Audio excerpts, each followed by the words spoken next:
I've seen a lot of games, and I have a feeling this one is going to be special.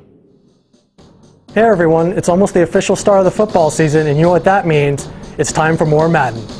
With every new Madden release, there are almost always one or two prevailing features that get the bulk of attention.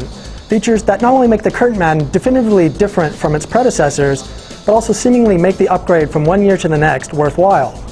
Madden NFL 10 is no different in this respect. Some of its features are quite substantial, like the long-awaited online franchise mode, or new types of tackles generated by the ProTac system.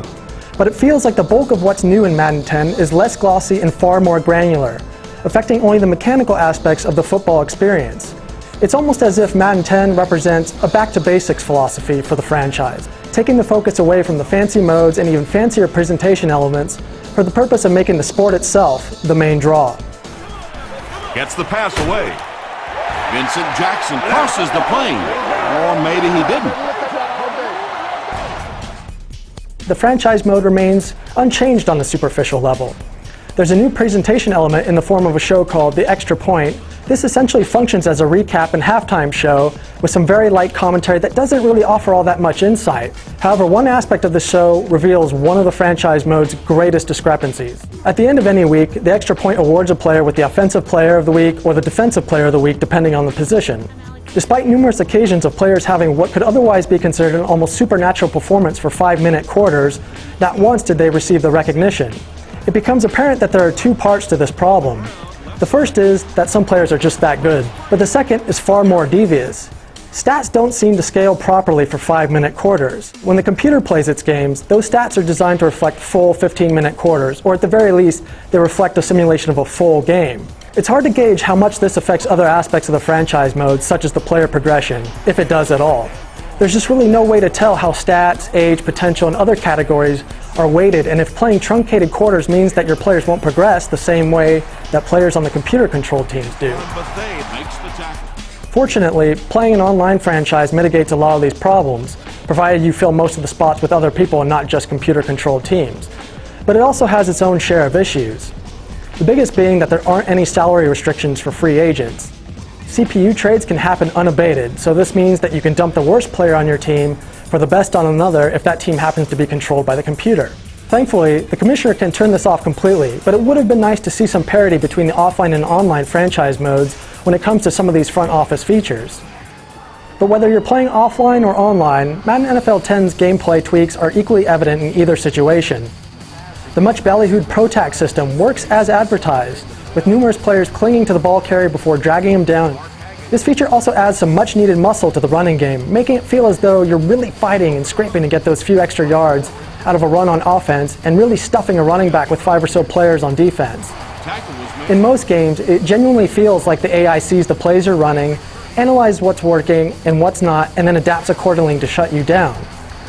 There are also times where you have to really work the run before you can get any sort of passing game going, and vice versa. Then there are the stretches in a drive of a different game where you can run the same play repeatedly, and no matter what the AI does, it can't seem to stop you. And this is against some of the best defensive teams in the league, no less.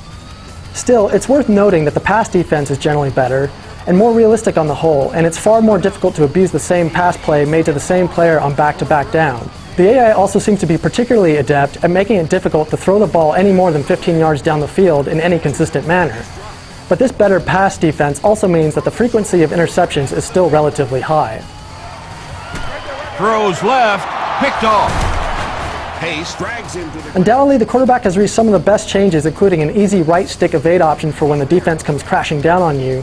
But one major complaint with the position is still this. Quarterback sneaks are still way too easy to abuse.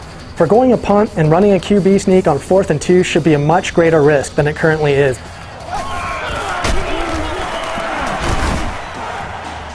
It's also worth mentioning, however, that fatigue on the default setting plays a much greater role than it ever did in previous games, which makes it harder to abuse other plays. If you keep passing to your star receiver, that receiver's stamina will drop to the point that he automatically gets pulled for a play or two before being automatically sent back into the game.